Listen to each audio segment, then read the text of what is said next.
Hey, what's up, folks? Welcome back to another 3D Hangouts. My name is Noah Ruiz. I'm a designer here at Adafruit, and joining me every week is my brother Pedro. Hello. Good morning, everybody. I'm Pedro. It's Creative Tech here at Adafruit, and every week we're here to share 3D printed projects featuring electronics from Adafruit. That's right. This is the show where we combine 3D printing and DIY electronics to make inspirational projects. Hello, everybody. Welcome to the show. It is episode 534. We're live streaming in all the usual places. It's Wednesday, July 8th, 2026. We are hanging out in the Adafruit Discord chat room if you'd like to join us throughout the show. The URL for that is discord.gg/Adafruit. That's where we're hanging out. But we're also able to bring in chats from the various places like Facebook, LinkedIn, YouTube, Twitch, and X. Looks like we are doing all the places this week. So things are looking good. Let's see. We have a new project. Pedro is working on a new prototype. I'm helping out with some other odd ends. We have a time-lapse video and we have a coupon code. So let's go ahead and jump into adafruit.com/free. As folks might know, you get free items at certain price points. If your order at checkout is $99 or more, you're going to get a free PCB coaster with a golden Adafruit logo. If your order is at $149 or more, you'll get that PCB coaster plus the Adafruit KB2040. That's that lovely RP2040 base microcontroller. And at the top tier at $199 or more, you'll get all of that plus the free UPS ground shipping for contiguous US only. Adafruit.com/free for the details. They get automatically added to your cart. And while you're at checkout, why not use our coupon code? That's good for today. Radar will get you 10% off your order. So we appreciate everybody putting in orders and using our coupon code. And we made it Radar. There you go. So there's Radar. Thank you. I put in the wrong code. Sorry. It's fine. I probably didn't update the notes. We're a little nutty here. Let me delete this. Delete. Yes. Yeah.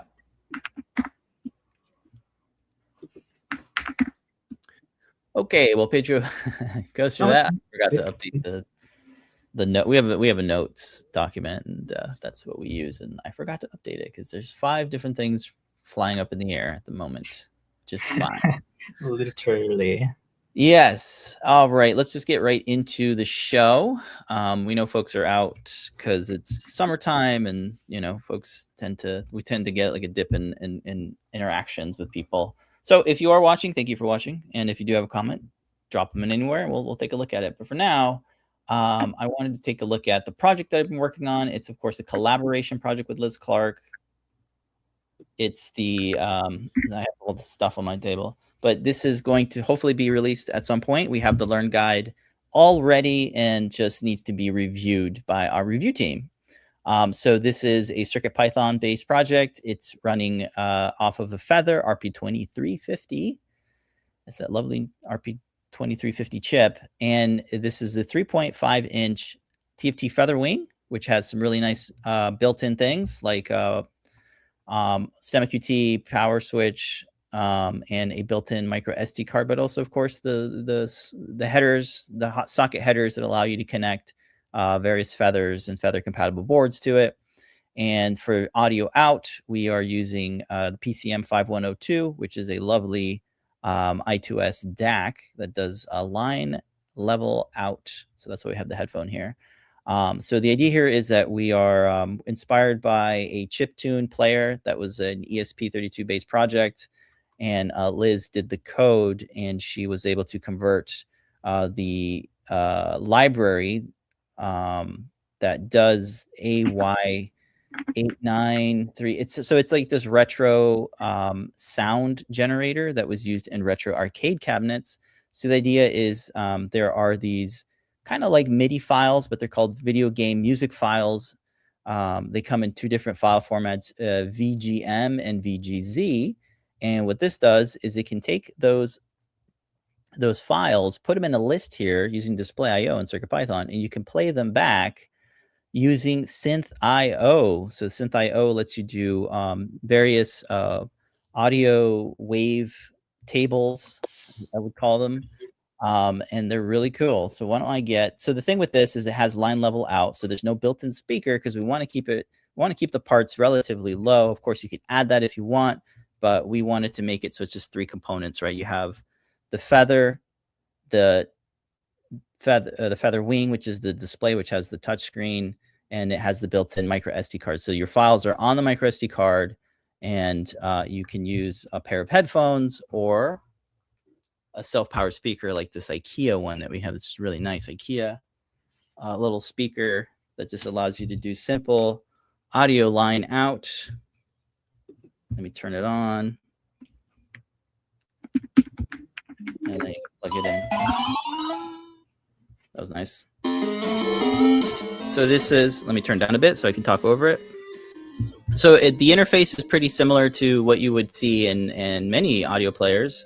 You have the now playing screen that has the track ID, the artist, and the album that's associated to it. You have a menu that you can jump out to, so you can see your list. You have pagination if you have more files. We only have a few here. And Liz even made her own, so she experimented with like generating some of the video game music file types. And so all the sound that you're hearing here is being converted in using Synth.io to make all those bloops and blops and kind of noise to make like the drum pattern, which is cool. And you have a progress bar there with the time elapsed, time remaining. Couple controls here like stop, play, next. It'll automatically play to the next track. You have a repeat button up there if you want to repeat. It's very simple, and you could, if you really like this, you could add all sorts of different features. You could have album art and different interface if you wanted. So yeah, it's all running off the Feather RP2350 using CircuitPython code. As a part of the library bundle, you'll get the library, the helper library, and the assets. I don't think there's any bitmaps, but there is a sample track that's from Liz. So she put this together. Computer Music Final V3. Nice.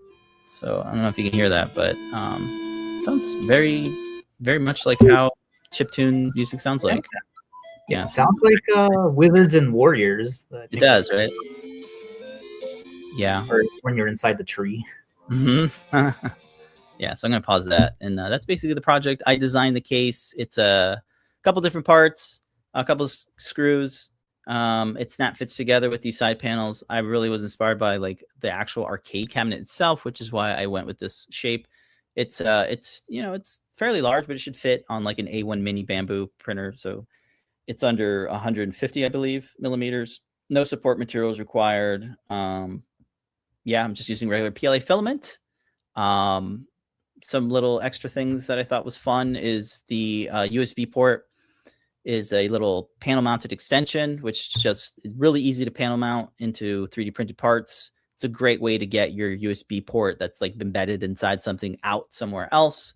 I've used this in a few different projects like the Macintosh Fruit Jam build, and this just makes it really nice. So you can position your USB for power anywhere else. We didn't want this to be battery powered, so that's why we went with USB power here, because it's more of like a desktop audio player. Let's see what else. Some things that are built into the Feather TFT is reset. So we can hit this right here for reset, and it'll reset it. There you go. It resets the board. And then there's a little on-off switch here that I have a little actuator here, so you can slide it to the far left to turn it off, slide it to the far right to turn it on. Nice. And then inside here, we have a separate PCB mount for the I2S audio DAC.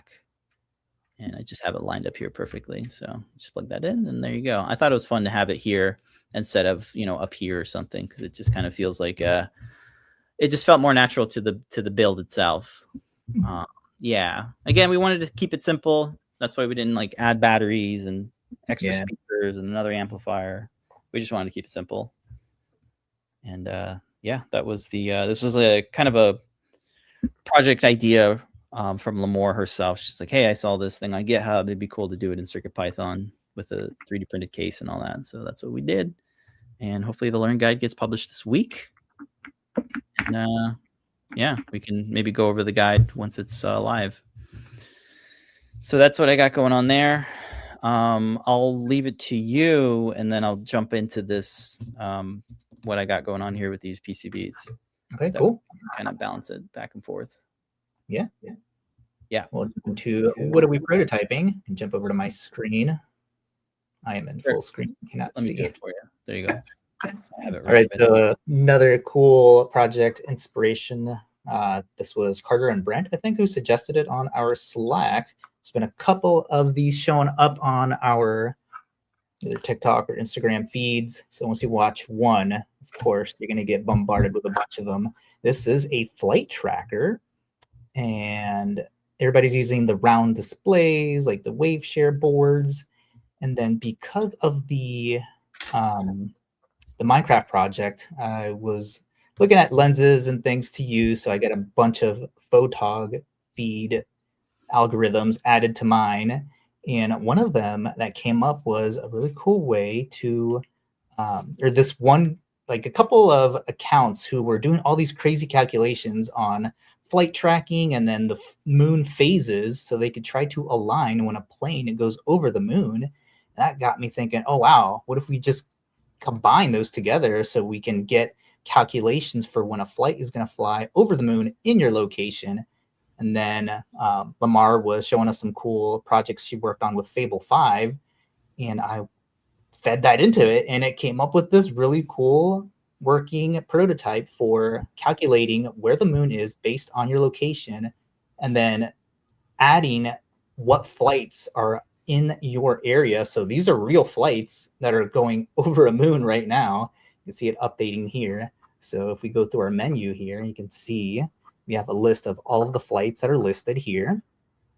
And you can see here's a JetBlue one, a Southwest one. Click on one of these. It shows you like the altitude, the degree of the degree that'll go by in over the moon. And then when you click inside, it'll also show you the flight info for it. So this one's going from MCO, which is Orlando, or no, coming from MCO to, I don't know what PSE is. Oh, let me look down at it. It tells you here, but the text is so small that can't resolve in the camera here. It is Merceda. I don't know where that is. Hold on. I'll get messages in my freaking ears. Okay, so PSE is Meriturgia. I don't know where that is. Airport to MCO. Yeah, it's Puerto Rico. Oh, is it? Okay. Cool. I think so. I just typed it in real quick in Google, and it says it's 3 nautical miles east of the central business district of Ponce, Puerto Rico. Cool. Thank you for that. Mercedita. Yeah, Mercedita. I should ask Fable if it could add in like what country or whatever it is, because I don't know all the cities and states and things. Yeah, so. Yeah, PSC is Ponce, Puerto Rico. All right, cool. So that's super cool. You could see the flights that are flying over your head, and more specifically, flying in front of the moon. So you could take your lens out there and try to get some cool photos. Got a couple of those showing up in the account. I thought it was super crazy on all the crazy calculations these poor guys had to do to align it perfectly. I thought it would be cool to have those calculated for you. So not only that, you also have your moon phases. So right now we're at the last quarter, 41% illuminated. The altitude, I forget what AZ stands for. And then what time it rises, what time it sets. It's doing the calculations in the back end for doing, AM and PM, and then the zip that you're using to let you know what location that's based off on. And speaking of the location, you can actually type that in right here in the little number pad. That's awesome. So this isn't where I'm located right now. I just typed in Orlando zip codes. But here is what the Orlando zip code would be. And the number pad also doubles as a screen rotation. So if you input 90, 0, 180, or 270, it'll rotate the screen to that. So I thought that was super cool to have all those settings in there to bake that in or to have it double. So if I type in 0 right here, oops. Let me look at the actual the display instead of the let's see that 0 and hit OK. It'll update the display. So that if you want to use a different case, or if you just want to, have this be, right now I'm using or reusing the ornament project that we did that would like display the GIFs for last Christmas. I'm just reusing that case. Sure. So yeah, you can do that, and then the taps over here to go to the next screen also work as well. So you have all those touch points, and then thing I'm holding right here, so I could try to get less reflection. I need to put that anti-glare screen on here. Yeah, it's pretty shiny. Yeah, it's so shiny. This is the IPS 2.1 TFT touch, the round touch with a Qualia display. You have like a hand to hold this guy over here. But yeah, super impressed with what Fable was able to do in literally like one test, one build, which was cool. I just started it off with, hey, I want to build the tracker that calculates the moon, so you can take a photo, make it for the Qualia display in CircuitPython with the 2.1 display, and it generated a PyCode and a JSON HTML preview. And inside Fable, you're able to, it has a design mode where you can edit all your designs and like go through the layers and like adjust the radius for the UI. So that was super cool to see. Wow. Yeah, it was so cool. When I sent you a preview, you were like, is this even going to work on the display or on the hardware? I wasn't sure if it was like just a browser interface first, and then you would convert it over. Yeah, I will never tell the AI to make something fancy that'll never work on hardware. So one of the questions that it asked me was like, hey, should I be aspirational or be strict and make sure that that only vector IO can render? I'm like, yeah, man, never give me fake crap. Only show me things that'll work on hardware. Like I don't want to waste time on, fake stuff that's not going to run. Yeah, of course. So that was cool. That was one of the questions that it asks. Should it be aspirational, or should it be strict and focus only on things that display IO or vector IO could render in CircuitPython? So all of this is all generated. There's no GIFs. There's no things that I'm having to upload into the CP drive. So this is all generated. All vectors, like the fonts. I don't even know how it's doing fonts for the library. I don't remember dragging any fonts over. Yeah, it's probably just the default font, Tremolo, and you can just scale it however you want. Okay, yeah, but it looks good. It looks like there's various like the interface looks very clean, right? So there's good padding, there's strokes, there's fill colors, and it's like a dark mode. Yeah, there's a little bit of polished, I think. Yeah, there's a little bit of padding that needs to be added here over the observer location. It's a little tight there, so I still need to go in there. I was rushing because I was under the impression that Fable would be taken away yesterday. And then Anthropic was like, "Oh no, we'll give you till the 12th." Oh, that's funny. So that was cool. Oh, one of the things I wanted to show off was the other range modes. So you're in 5-mile range right now, but if you tap on it, it will change to a 3-mile. Oops, tapped on it again. To a 3-mile range, which is equivalent to a 300 millimeter lens. So if you are using this for photography, which is the intended purpose, this is what your view would be on a 300 millimeter lens, which is a little. I only have a 200 millimeter lens, so mine isn't going to look the best when I go out there to take photos.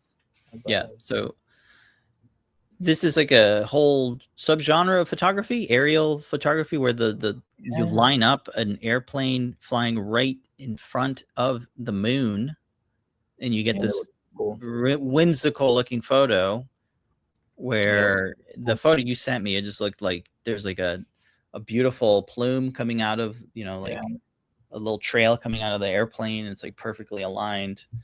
It looked very artsy and tasteful. Yeah. So that's the goal here, is like how can you create a tool that helps you get to that, which is really interesting. Yeah, sort of combining all those calculations is the video that I watched. I couldn't find it, otherwise I would have played it. It was one of those, you know, like those Mark Grober YouTube, sure, it's a very explainer whole video. Yeah, where the essay. whole video is on, you know, the journey of getting there and messing up and missing that shot and like almost getting it, and oh no, it's a cloudy day. So Okay. I was definitely inspired. Like, wow, that took a lot of freaking work for, you know, having something that can calculate it for you to alert you. Something that we're not showing here is when there is a projected path to go over. You can kind of see the dotted line here. You can, yeah. It will show a blinking pink outline over the whole radar to alert you, like within 5 minutes of when it's calculating for the plane to go over. So you have plenty of time to set up your tripod, run out there, you know, attach your lens and try to get that cool shot of the aircraft in front. And then there's also, if a plane is going to go near it, even though this looks like it's going to go to it, the calculation for it from where you are at your location doesn't mean it's actually going to like go right in front of it. It means it's going to like over your area. If it's going to go like close to it, not over it, it will have a blue outline on the screen that'll flash to let you know that, you know, at least you'll get something that's close to it. Which I've gotten a ton of photos like that while walking, you know, the dog, where it's like, oh, cool, there's the plane going through the rainbow and the moon at the same time. Yeah. Thought this would be a really cool tool in your photog kit to have something that calculates that for you. Right. And again, to, you know, be able to see those, of course, there's apps that'll show you, you know, the real-time planes. Which in this area is kind of scary.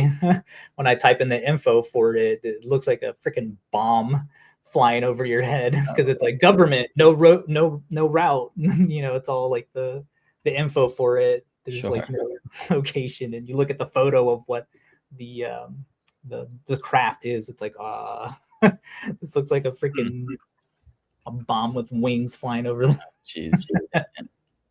All right. So that is the 2.1 inch TTL TFT display, round RGB 666 480 by 480 cap touch display. These are one of the more stranger displays where Lamore got these and then designed a board specifically to run these displays, these RGB 666 TFT displays.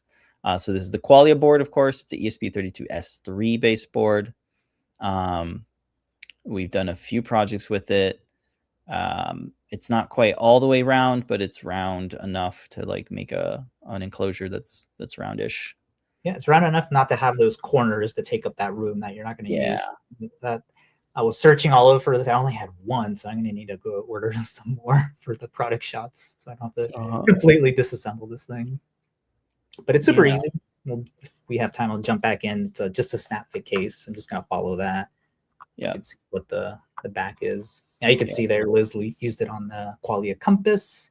Used it. You did the ornament. That's where the case is. I think she used the same case as you. So yeah. Yeah. So okay, yeah, we'll talk more about the case and what kind of tweaks you did for this particular one. Yep, I'll take about another week. We're gonna have some to, because I was focused on all the software for it. We'll get the case up and custom for that next. I'm gonna follow the same case design, just shrunken down, that we used for the moon clock, I believe it was, where it's that cool like circular monitor display that has that stem that comes down to the base. Base is where the Qualia display is, but maybe I don't need to have that ribbon extender going up the stem. There it is. Yeah, that guy right there is what I'm gonna follow, the learn guide. If you scroll up a little bit, you see, yeah, the space clock. That's what it was. So yeah, the space clock, yeah, where it's that circle.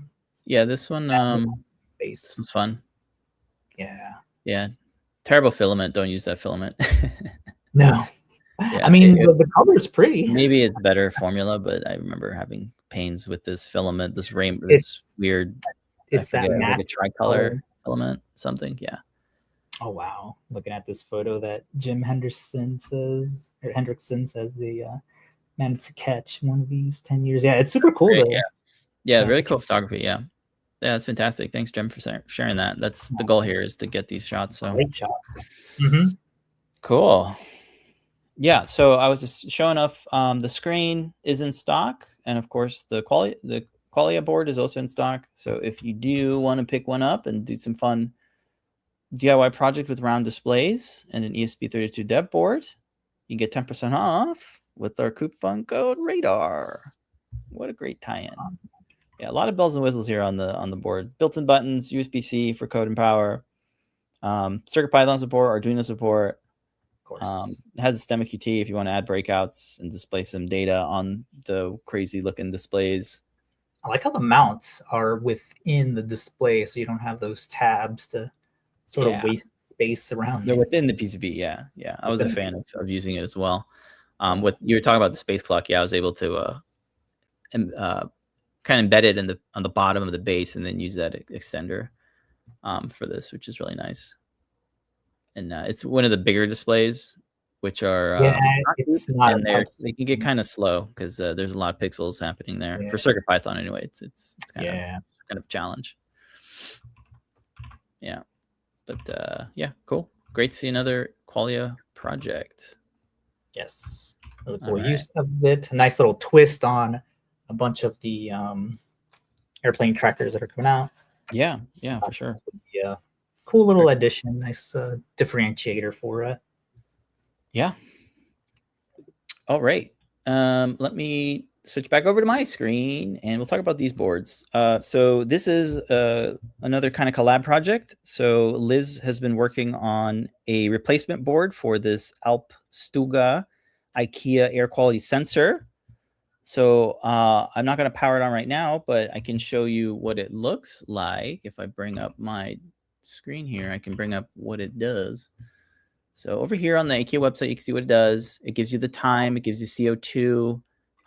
So it has a CO2 air quality sensor. Apparently, it connects with an app. It's priced nicely for $35 for this like nice quality sensor. You got a nice snooze button or whatever at the top that you can switch between CO2, clock, and air quality. It's a really nice enclosure. I think it connects to the internet. I'm not exactly sure, but that's the product. The idea is to create a DIY drop-in replacement board, which Liz has been working on. I'm going to go back to the screen. So this is what she came up with. She designed it and had JLC PCB fabricate it and do the parts placement.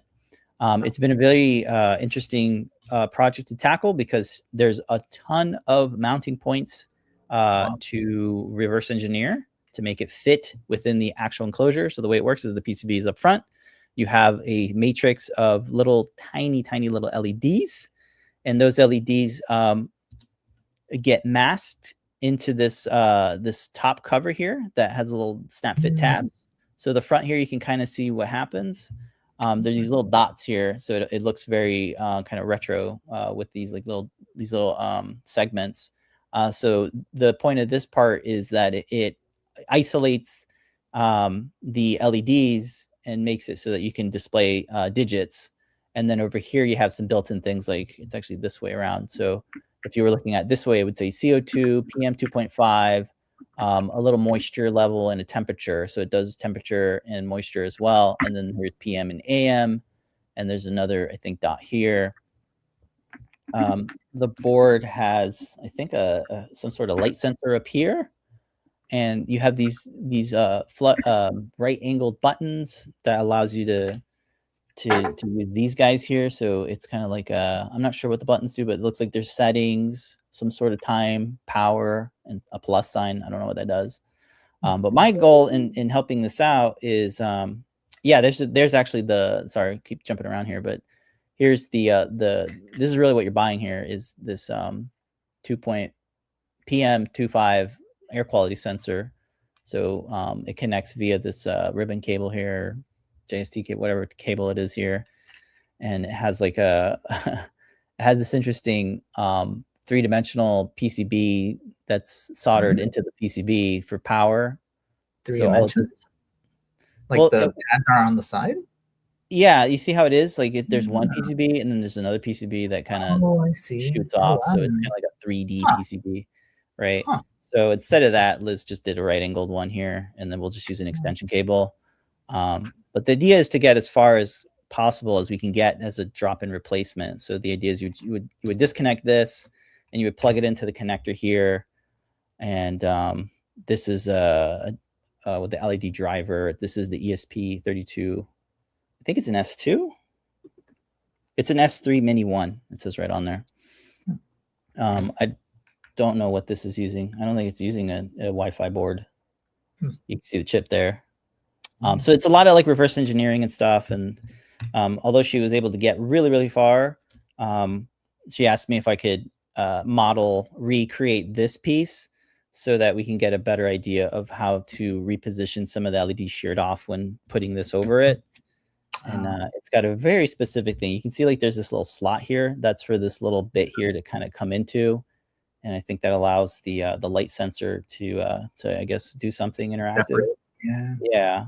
There's a couple mounting holes here. So it's supposed to fit like that. It's not quite flush yet. But if you look at this, when you line it up, it sits flush with it. And it's it's a two-piece thing. So let's see here. Yeah, it's supposed to sit flush with it, if you can see that. So it's supposed to be flush with it. But everything else fits pretty well. All the buttons are in the right spot. Like 90% of the LEDs are in the right spot. So this is what I got so far. I'm just trying to get a couple of the mounting points in the right spot here. As it actually goes this way. So you can see here, here's the two mounting holes here and here, and that's what's going to tie into the PCB. And then I just have some of the digits here, and then there's a circular bit here. But I'm using a combination of calipers and a photo reference that I took straight down with an iPhone. And I'm just like trying to do my best to help out here where I can. So that's where the progress is. It's kind of been an off and on project because it's kind of like this thing in the background that Lamore has Liz doing. Pretty interesting. Yeah. We've tried to do an IKEA sensor PCB drop-in replacement before. Unfortunately, that one got discontinued for, I believe, this one. So now we're trying to chase this one and get this one going. But it's been a lot of learning on both sides, so it's been really fun. So that is the Alptuga custom drop-in replacement board. I hope I'm saying that right. Alpstuga and IKEA. I can't pronounce none of their names. Yeah. Luckily, they're in stock. Yeah. Alpstuga. Yeah. Maybe you can show you real quick of it working. Yeah. So you can. Yeah, it looks super clean. Yeah. It's a very nice. Like we were using all the time, and it helped us gauge exactly. I guess it works with their line of smart products. But yeah, it's a nice all around. CO2 sensor, air quality, temperature, that's in your area, in your room, wherever you might have it. So good price point, interesting project. It's apparently a bestseller. So we think it's a good candidate for making a drop-in PCB for DIY, CircuitPython, and such. And Tyeth just said, good point here, that the Sense 63C, which is the sensor, in the UK IKEA price is similar to the sensor cost. See, that's why we're like, why don't we just you buy this thing? It's kind of like buying the sensor. And then you can drop in your own ESP32 board and start logging data or do whatever you want. You could have a control a motor, or, when it senses that there's a lot of CO2, it could open your window if you wanted to. So it works well with Home Assistant. So thank you, Tyeth, for saying that. Yeah, it's a good point. Is like the cost of the sensor is actually pretty close to the cost of the whole product itself. And you get the enclosure, you get the sensor, you get this nice, cool mask kind of thing. And if we could get a nice drop-in replacement board, it makes a lot of sense to do that. Yeah, but very good. Yeah, so that is the project. Good stuff. Super cool. And coupon code today for viewers of the show, it's Radar. So if you want to pick up anything in the Adafruit shop, please do so. Use our coupon code, get 10% off, and maybe some freebies if you reach that tier. All right, we're doing pretty good on time. There's no community makes this week, so we're just going to jump right into Timelapse Tuesday. Let's bring that video up. I have the power. You have the power. That's not what the man. That's not a He-Man. So like you're doing really good with the summer theme. We had a couple of Sinkies, and I love this idea of having a pool noodle as a sword. Yeah, so we've seen this come up several times during the year, and every single time I try to print one, it never matches the pool noodles that we have. Oh, that's right. Yeah, pool noodles are not created equally. Finally, I think they are now standardized because these fit every single one of the pool noodles we have this time. That's great. You cut it down? You made it small, I think? Yeah, I have a shot where it's like ginormous. It's too long. Flopping it around. Yeah. The most common sound that you hear during the summer around here, people with pools, is the freaking pool noodle slapping around, hitting everything. Yeah. In the middle of the night. Do the PV. Yeah, I'm just moving that up. So yeah, it is a screw-in. So okay. Like that. And yeah, the holes are all now standardized, and it like creates the threading in there. So that's super cool. Mm-hmm. And these are just your Dollar Tree pool noodles, or grocery store around here. They're just like right at the entrance to any grocery store along with the wraps and everything. That's right. So it's a two-piece. This version has a couple different versions. Is it's split in half and then just aligned with these little blocks that snap fit together to allow you to glue it so it aligns all nice. And it's using the dual color one. There is another one that has this also painted in, but I think that one's like 16 hours or something like that. It was only like 4 hours. Yeah. Split in half. Should fit. Actually, I don't know if it'll fit like the mini A1 because this took up the entire bed. I had to shuffle things around and rotate one of the other halves and have them pretty close for it to fit, and move the little purge bar or the color changing block around. Yeah, do that, yeah. So it's gonna be a tight fit. Maybe that's why I have the other version, because if it prints diagonally up. Yeah, let's take a look here. So it's on Maker World, posted up by Amedeo Makes on Maker World, of course. Here's some photos of it. So it looks like it's a I think it's like one of the bamboos. It's not an A1 mini, but you can see here how it's positioned. Not a lot of support material, but a good amount of it. So that's one option, and it gives you a lot more room, I think, on your bed. I think so. Big purge tower. What is this? 3 colors or just 2 colors? It's just 2 colors. It looks like 2 colors to me. Yeah, 2 colors. So that's what it looks like. A little bit of cleanup there you probably need to do. And that's it for the photos. Oh, well, there's one here. I questioned this one. It just looks a little too clean, but whatever. This one looks more real, right? Because you can actually see the printing strings and stuff like that. This one has like no layer lines. It's so clean. I mean, if you print it, point or at 1.2, maybe. Yeah, I don't know. Maybe, I don't know. So it's a free model. Yep. There are profiles for A1 maybe.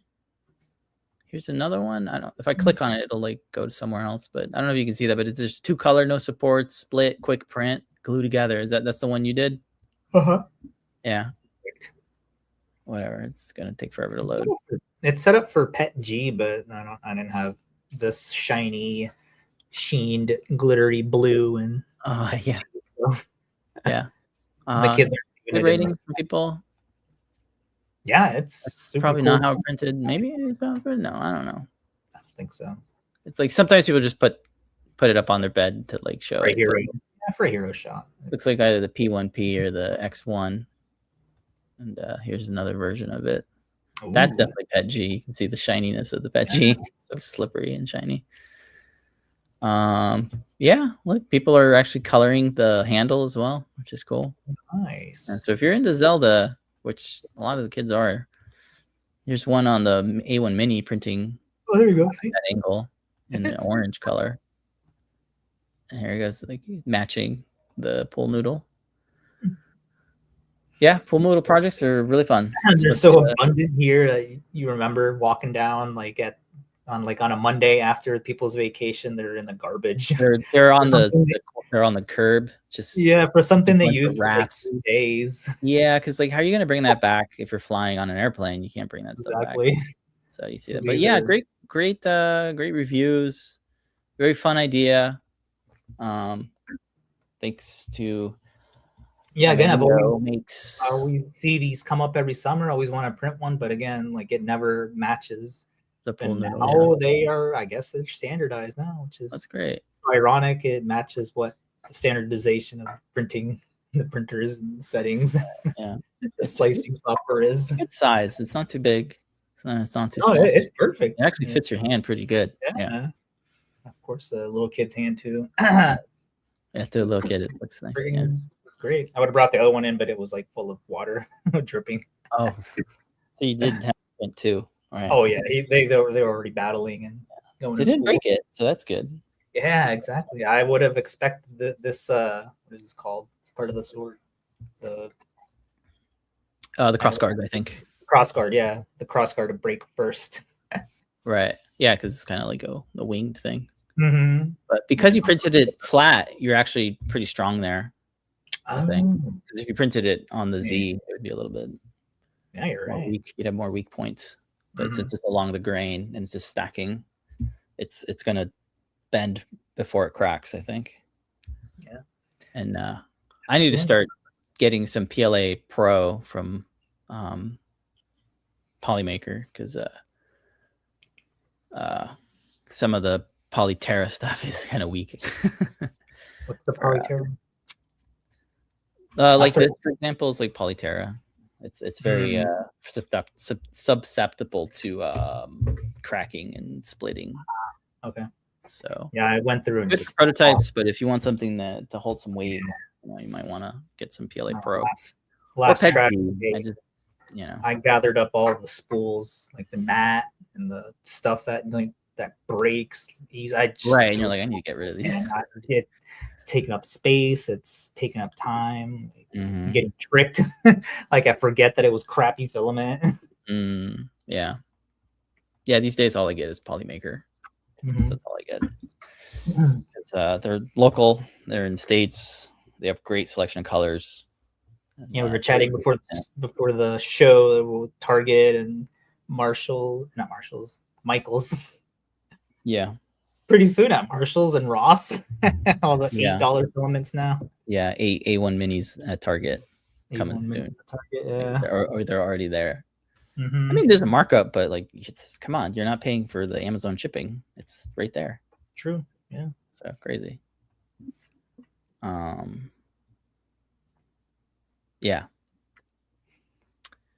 I think that's it for the show.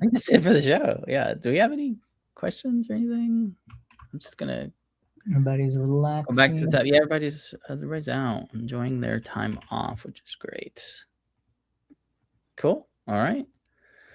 I will start closing down the show. All right, folks. Stay tuned. Be on the lookout for tonight. Tentative show and tell. Last week was guest host Liz Clark hosted. Thanks to Liz for hosting last week. A couple folks came on. It was great to see everybody. We'll see what tonight brings. It's always a mystery now. I think Scott is back this week, so he will be deep diving on Friday. John Park's workshop is back on Thursday. Mondays is CircuitPython weekly meetings at 2 p.m. Eastern Time. And then Tuesday, 2 for 2 on Tuesdays, kicking it off at 11 a.m. Eastern Time with Tim doing his deep dive. And then JP at 4 p.m. doing a product pick of the week with big, steep discounts. He's back this week. All right. That's going to do it for us. Thank you so much for watching. Until next time, folks, remember to make a great day. Bye, everybody.